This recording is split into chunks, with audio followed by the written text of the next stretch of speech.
నమస్తే మేడం. మీ హాస్టల్ పేరు? మా హాస్టల్ పేరు గీతాంశి లేడీస్ హాస్టల్ అమ్మ. మాకు 35 మంది ఉంటారు. కానీ గ్యాస్ వల్ల ఏం చేస్తున్నామంటే చపాతీ, దోశ అలా ఎక్కువ గ్యాస్ తీసేసి ఉప్మా కానీ అయినా మొన్న ఓతప్పం పెట్టాం, మళ్ళీ పిల్లలు ఇబ్బంది పడుతున్నారని అట్లా చేయాల్సి వస్తుంది గ్యాస్ కొరత వల్ల. అంటే గ్యాస్ అనేది మనకి ఒక యుద్ధం వల్ల అని చెప్పేసి అంటున్నారు. మరి ఇదే విధంగా సాగిపోతూ ఉంటే మరి గ్యాస్ ఇంకా ఇబ్బంది అవుతుంది కదా. కట్ల కొరకు వచ్చి పొయ్యిలు పెట్టాల్సి వచ్చింది. పిల్లలు ఇబ్బంది పడతారు కదా పాపం.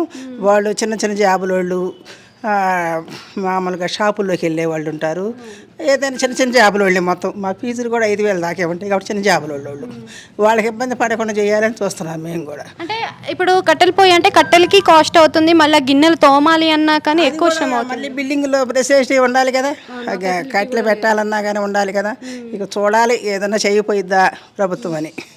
అంటే చాలా వరకు హాస్టల్స్ మూసివేయడం కానీ, ఫుడ్ కట్ చేయడం కానీ, లేదు హాస్టల్ ఫీజు పెంచడం కానీ ఇలాంటివి చేస్తూ ఉన్నాయి కదా. ఫీజు పెంచితే వాళ్ళు పెంచితే ఉండలేరమ్మా. చిన్న చిన్న జాబుల వాళ్ళు అంతా 10, 12,000, 15,000 తెచ్చుకునేవాళ్ళు.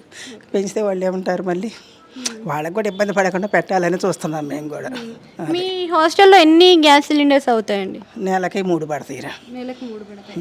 ఓకే. అంటే ఇప్పుడు జనరల్గా మనకి కమర్షియల్ గ్యాస్ 2,000 అలా వచ్చేది. ఇప్పుడు చూసుకుంటే మనకి 4,000. మొన్న పెరిగింది, కొరత రాబోయే ముందు తీసుకొని ఉంచాము.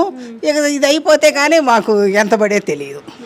అంటే ముందు తీసుకొని ఉన్నాం కాబట్టి అదే ఇప్పుడు ప్రస్తుతాన్ని నడుపుతున్నాం అన్నమాట. తల్లి